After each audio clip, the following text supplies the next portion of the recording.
Sir तुम्ही दसरा मेळाव्याचा उल्लेख केला. सकाळी आम्ही राऊत साहेबांना पण विचारलं. त्या दसरा मेळाव्यात तुमचं एक विधान होतं, ज्यावेळेस कार्यकर्त्यांनी खालून म्हणले की तुम्ही ठाकरे म्हणून एकत्र येणार का.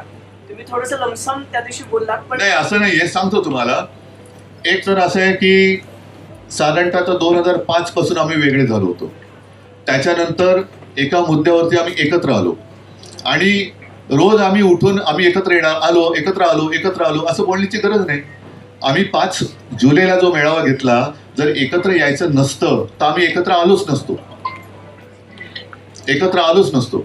आता जे काही सुरू झालेलं आहे ना मुद्दामून की आम्ही एकत्र आलोय, त्याच्यामध्ये म्हणजे मी तुम्हाला नाही म्हणत, कृपा करून गैरसमज म्हणू नका. मी आमच्या विरोधकांना म्हणतोय की त्यांचे धाबे दणाणलेत आता, की हे मराठी माणूस एकवटला तर आपलं काय होणार. म्हणून मग ते कुठेतरी त्याला काय तुम्हाला कळलं असेल त्यांचा प्रयत्न काय आहे तो. बघा मी तुम्हाला एक सांगू का, मी गद्दार आणि नमक हरामाला उत्तर देत नाही. तो माणूस गद्दार आणि नमक हराम आहे, त्या नमक हरामाला मी उत्तर देत नाही आणि देण्याची मला गरज नाही. कारण ठाकरे म्हणजे काय आहे हे अख्खा महाराष्ट्र आणि अख्खा देश ओळखतो. त्याच्यामुळे त्या गद्दाराला आणि हरामखोराला मी काय उत्तर देणार नाही.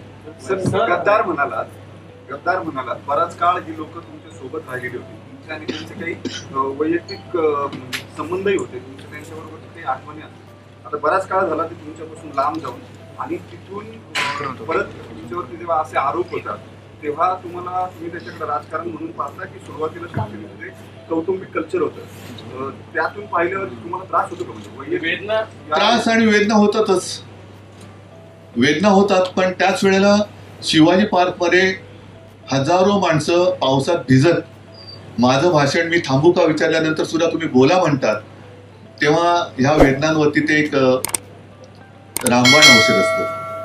आणि शिव्या देणाऱ्यांपेक्षा आशीर्वाद देणाऱ्यांचे हात खूप महत्वाचे असतात आणि ते हात कितीतरी पटीने माझ्या पाठीशी उभे आहेत, म्हणून तर मी उभा राहू शकतो. नवीन घडामोडी पाहण्यासाठी आजच आम्ही मुंबईकर 24 तासला लाईक करा, सबस्क्राईब करा आणि अपडेट रहा.